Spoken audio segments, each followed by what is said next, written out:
Welcome back, Rufio. Get down. Get off the couch. Rufio. Rufio, come here, buddy. Sorry about that, AP. You can't have dog on the couch. It's just, not. Anyway, so come here, big puppy. All right, so anyway, just want to go ahead and throw it out there that I think you guys are doing great on this project so far. I'm very, very excited about it. This material is also just kind of a lot more engaging, of course, than it is some of the other stuff. Hey, baby. So we're talking about, like, in the next unit, we're talking about disease, Spanish and Portuguese colonization, trade empires, guys getting baskets of heads sent to them, little stuff like that. Now, anyway, before we can really engage with all the material that you guys have been discovering, now we got to kind of just discuss like what the world was like before the interactions of Columbus with North and South America. Also, just kind of talk about like who was controlling economic standings during those time periods, right? So let's go ahead and get into it. But first and foremost, we're going to have to rewind it all the way back to like before the Middle Ages, okay? So when we're talking about rewinding it back to before the Middle Ages, the main thing we're talking about is the Indian Ocean, all right? Now, unfortunately, I have to defer credit of this term, monsoon. Don't get on the couch. Don't do it. Good boy. All right, anyway, now, so I got to defer credit of this quote of the monsoon marketplace over to one of my colleagues, Mr. Hoover, unfortunately, because he is the one that came up with it. And it's actually a very, very, very smart way of looking at the Indian Ocean from 700 to 1400 as the epicenter of the international trade network, right? Because as we know, if you're looking at those years right there, from 700 to 1400, not the best of times for the Europeans, right? European history was kind of tumultuous. It was during the Middle Ages. That right there is going all the way from early to the end of the Middle Ages, right? So we're talking about death, destruction, barbarian consolidation, Merovingians, Carolingians, So it's a very, very bad state of economic affairs for the Europeans during that time period. Now, the main thing, though, is it was the center of trade in the Indian Ocean for almost 1,000 years, right? It only saw one slight dip during the Black Death, and that was really about it. But it boasted every single luxury item you could ever think of, all the way from spices to ivory on the West African coast, right? So, also, we have credit for some of these people, or from some of these discoveries, to guys like Marco Polo, and then also to guys like this guy named Zhang He, right? So anyway, so Marco Polo is one of the first early accounts that we have of this. He's from about 1290 BC. He's a Venetian explorer, right? So you almost could give more credit to him than you do to certain people like Columbus or Cortez or Pizarro, because he actually sought out to understand why are the eastern areas prospering so much. And he found out that actually it was because of things like the Mongolians and the Eastern Asians and the Chinese and the Japanese and all these other people actually having these multiple different types of trade vessels and trade styles, and also being able to expand out into newer areas, right? So, real quick also, Zhang He was a Chinese admiral.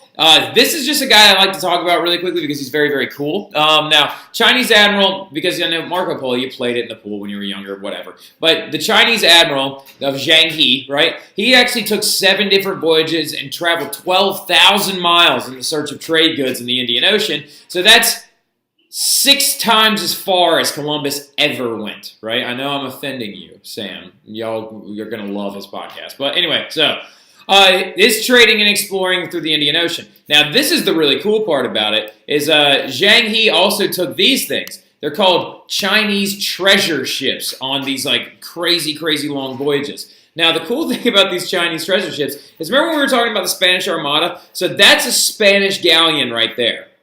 This is the size of a Chinese treasure ship, right? Enormous. And took back thousands and thousands of pounds of new profitable trade goods from all over the Indian Ocean. All over. Really quickly, let me show you what I'm talking about when I talk about the monsoon marketplace. So, Indian Ocean 700 AD trade map. All right, so anyway, let's see what I can find here, because this is what I'm trying to talk to you about. Like, this is the essence that I'm trying to get at. So, here we go. You've got all types of different trade networks, as you can see right here. Literally, the trade empire of the Indian Ocean during these time periods was massive. It's probably more profitable than Europeans ever thought trade networks could possibly be. They probably made, like, the Mansu marketplace made more money than the Europeans ever would with spices from the Portuguese, or that the Europeans ever would with Spanish silver and gold bullion coming back from North and South America. It was extremely profitable. Now, the crazy part about it is, had they had better leaders later on, maybe Africa would actually be one of the most established countries and cultures in the entire world. Maybe places like India and Pakistan would have never been taken over by the Europeans. A lot of it has to do with leadership, right? So there's a really, really, really amazing author named David Miller who writes this book called Guns, Germs, and Steel that talks about this. So good. If you ever just decide you want to read some historical stuff, highly suggest it. It really, really talks about a lot of different, like, climatology and development throughout the eras. Now, anyway, so we got to keep getting into this. I told you it would be somewhat short, but as it usually happens, I get really excited about the mundane. Now, anyway, so check it out. So that's, of course, one of the Chinese treasure ships. And let's keep going, though. But also Africa, right? Everybody overlooks Africa. Everybody always thinks that, oh, well, you know, Africa has always just been super tribal. That's not true, right? So anyway, several empires in Africa played a major, major role in the Indian Ocean trade before they were actually conquered by the Ottomans in 1570. Stupid Ottomans. Now, anyway, so the big thing was empires like Egyptians, Ethiopians, and the Swahili states, which were all on the eastern coast where the, where the Indian Ocean was, right? They're going to be the most profitable in the trade network. But also, you should not write this down real quick. Do not overlook West African kingdoms of Mali and Ghana and the Songhai. The Songhai is S-O-N-G-H-A-I. They actually were insanely profitable because they brought one major thing to the world that they hadn't seen in quite some long time: gold and slaves, right? So the West Africans and also the East Africans contributed the most gold and slaves to the monsoon marketplace than any other single community.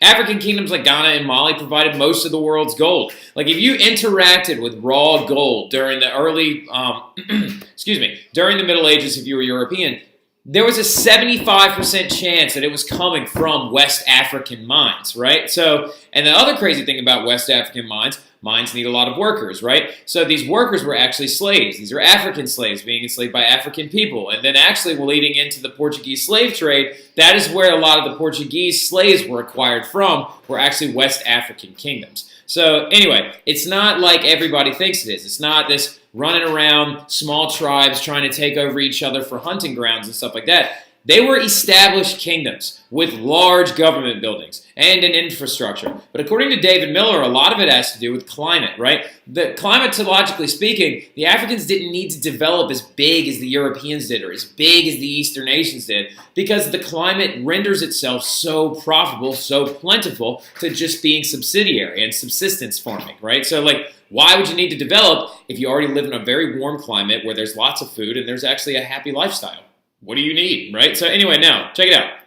But they also, oh, wait, hold on. So this is what I'm talking about. Those are the West African, the early West African kingdoms from 500 to 1600. That's Ghana, Mali, Songhai, right? And they were actually led by one of the coolest figures around. His name was Mansa Musa, all right? Anyway, so this is Mansa Musa, right? Mansa Musa actually did one of the coolest and most G things that I've ever heard of. He literally took his great European tour, right? Mansa Musa was the richest man in the world during his reign, all right? And he was the king of Ghana and I believe Mali. All right, anyway, now, but he literally had more gold than any single human being in the world up to that point, and possibly to this day, all right? So Mansa Musa actually traveled all through Europe, Northern Africa, the Middle East, trying to understand what was so great about what they were doing so he could bring it back to his area, and all along the way, he spent more money than anybody had ever seen. They were like, oh my God, like, this African guy has so much freaking gold. So, and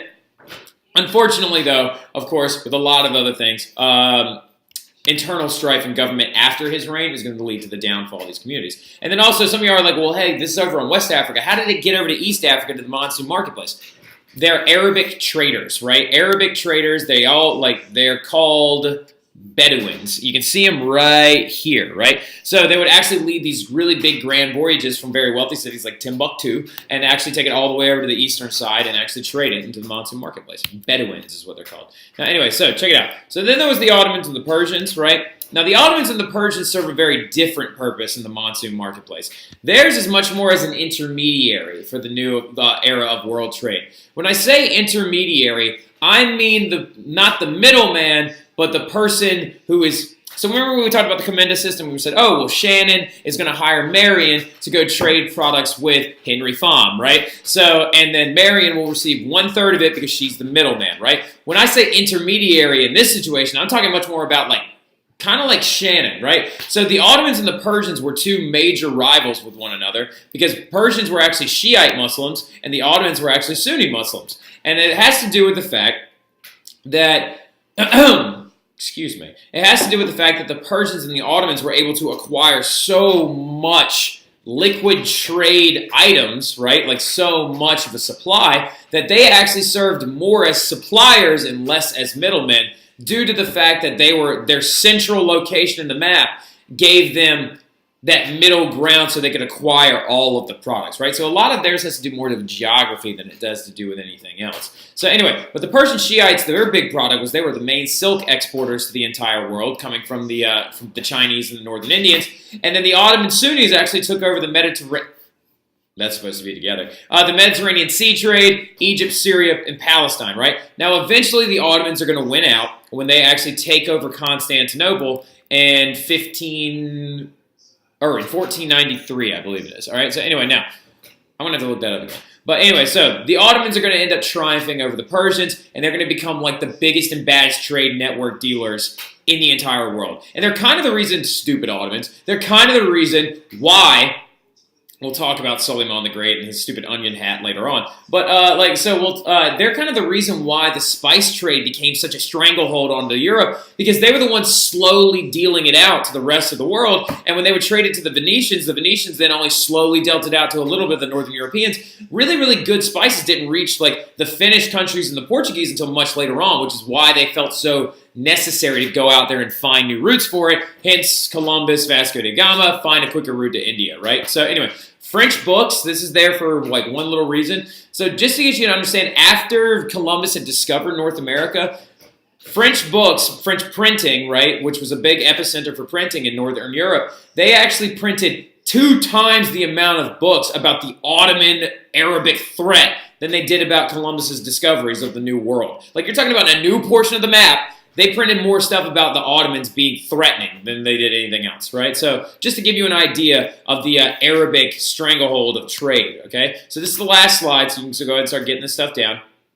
But anyway, now, the Italian middlemen were the other reason why Portugal and Spain are going to feel such a drastic necessity to push out into the New World and find new trade routes, right? So Italian and Genoan Venice-controlled goods, right? So they are actually 2 very large rivals, and the Venetians are the one that you know the best because they were the most profitable, right?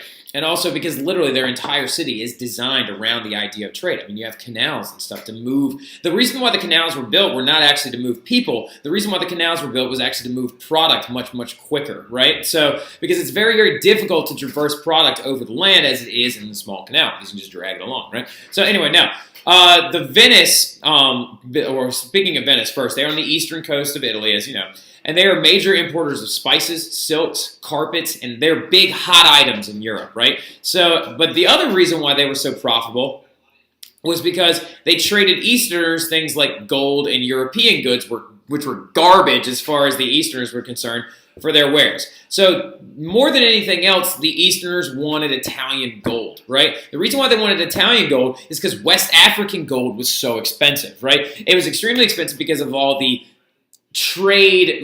It took so long to get stuff from West Africa all the way across the Sahara to places like China. So they really, really preferred Venetian gold to West African gold because it was cheaper, right? So anyway, now, also speaking of all this stuff, the Venetians are this right here, these 2 big rivals profiting off all this stuff. Remember, we're in the Middle Ages right now. We're in the late 1300s, early 1400s, before the Renaissance ever even started. This is the reason you could honestly say that the only reason that the Renaissance ever happened was because of the monsoon marketplace and because of the Eastern Trade Network. Because due to these two big rivalries of them trying to make money over top of the other one, that's going to be the spark for the Renaissance, was all of that money coming in, right? All of the funds and all of the desire to be as big and powerful as the Easterners, right? So anyway, but the other big guy was Genoa, and Genoa controlled the Black Sea trade routes in northern Asia. They were the first to explore the Atlantic in 1291, and then all ships actually, well, this is a really funny story. The Genoans were actually the first ones to go into the Atlantic and think, oh, well, maybe we'll pop around on the other side and we'll actually like interact with India. But in 1291, all their vessels were lost, and we have no idea where they are. So, like, this is kind of like a very big Amelia Earhart situation. There's like 5 Genoan ships on the bottom of the Atlantic Ocean somewhere that we don't even know what happened to them.